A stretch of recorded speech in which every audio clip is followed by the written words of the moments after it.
Les retraites par répartition et les retraites par capitalisation, c'est pas du tout pareil. Pourquoi? C'est justement le débat qu'Emmanuel Macron refuse. Il veut imposer une règle d'or pour bloquer ad vitam aeternam les ressources au niveau actuel. Notre système de retraite par répartition, il énerve beaucoup les banquiers et les assureurs. Cette réforme, elle va donc pénaliser tout le monde. Dans la santé, dans l'énergie, dans les transports, chez les jeunes, dans les universités, nous pouvons gagner et nous devons gagner.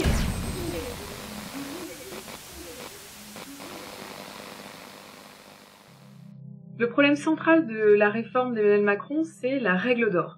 Avec cette réforme des retraites, Emmanuel Macron veut imposer une règle d'or, un pilotage automatique des systèmes de retraite qui bloque éternellement le montant des ressources qui ne pourraient plus augmenter, alors que nous savons dans le même temps que le nombre de retraités va exploser. D'ici à 2050, c'est environ 30% de personnes retraitées supplémentaires, et que par ailleurs nous ne sommes pas à l'abri d'une augmentation du chômage ou de difficultés économiques. Que se passe-t-il dans ce contexte-là avec ce nouveau système de règle d'or? Les ressources ne pouvant plus augmenter, ce sont les pensions qui seraient appelées à être ajustées à la baisse. Donc l'enjeu central de la réforme des retraites, ça devrait être comment allons-nous pouvoir financer des retraites de haut niveau pour cette population en augmentation. Sauf que c'est justement le débat qu'Emmanuel Macron refuse. Cette réforme, elle va donc pénaliser tout le monde.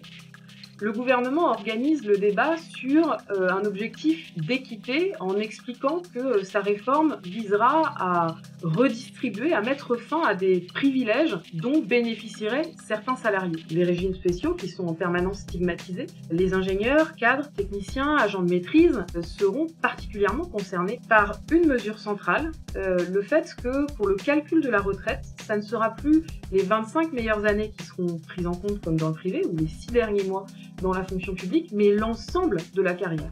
Quelle en sera la conséquence? Eh bien, pour toutes celles et ceux qui auront eu une carrière ascendante, cela tirera le montant des pensions vers le bas. Le gouvernement ne s'en cache pas et d'ailleurs présente sa réforme comme une mesure de justice sociale qui viserait à baisser la retraite des cadres pour, soi-disant, augmenter celle des salariés les plus précaires. Ce qui est sûr, c'est que avec cette réforme, le maintien du niveau de vie ne sera plus garanti. Les retraites par répartition et les retraites par capitalisation, c'est pas du tout pareil. Pourquoi? Parce que un système par répartition ne peut pas faire faillite. Par définition, ce sont les cotisations des actifs qui financent instantanément les pensions des retraités. Donc, sauf à ce qu'il y ait plus du tout d'actifs, il y aura toujours des ressources pour financer les retraites des retraités. Par contre, un système par capitalisation, c'est de l'épargne que vous et nous, on place sans aucune garantie au moment où nous partirons en retraite que cette épargne soit encore disponible au montant où nous l'avons placée. Et donc, c'est un objectif qu'ils se sont fixés depuis des années et que Macron a repris explicitement, créer des fonds de pension à la française, mettre la main sur l'épargne de milliers de retraités et notamment de celles et ceux qui sont solvables pour pouvoir aller boursicoter, investir dans les entreprises et dégager ainsi des bénéfices de court terme pour les actionnaires. Pourquoi est-ce que c'est un problème? Eh bien d'abord parce que l'épargne retraite, elle ne garantit en rien la restitution du capital épargné. Lorsque l'on a une retraite par capitalisation, un système d'épargne retraite, on n'a aucune assurance de récupérer une épargne une fois partie à la retraite. C'est ce qui s'est passé après la crise de 2008, notamment en Suède, qui est le laboratoire, le modèle du gouvernement, et il a conduit à ce que les pensions justement s'effondrent suite à la crise de 2008. Et donc ce sont des millions de retraités qui se sont retrouvés dans une extrême pauvreté avec l'épargne d'une vie qui est partie en fumée du fait des risques qui ont été pris en bourse avec leur argent.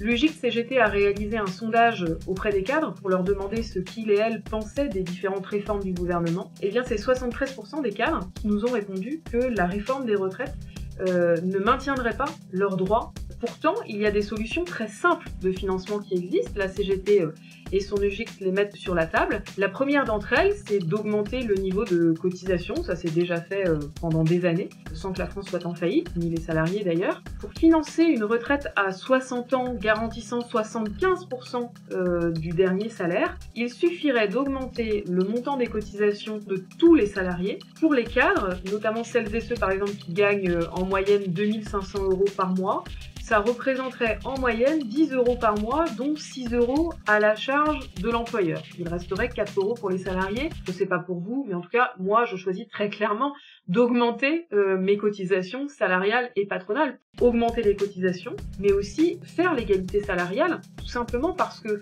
si enfin on arrêtait de payer les femmes 26% de moins que les hommes, eh bien cela reviendrait à augmenter leur salaire de 26% et donc à augmenter du même coup les cotisations sociales et patronales et à augmenter le montant de financement de nos retraites.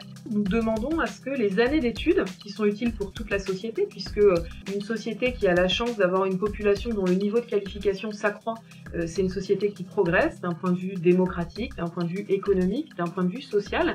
Étudier, c'est travailler, oui, ça c'est indéniable.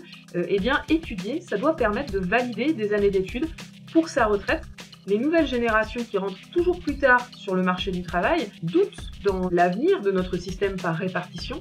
Le moyen justement de montrer que notre système de retraite par répartition est un système d'avenir, d'envoyer un message de confiance aux jeunes pour qu'ils continuent à cotiser et à financer nos retraites à nous, les actifs d'aujourd'hui, c'est de prendre en compte les années d'études pour leur garantir une retraite à 60 ans avec maintien de leur niveau de vie.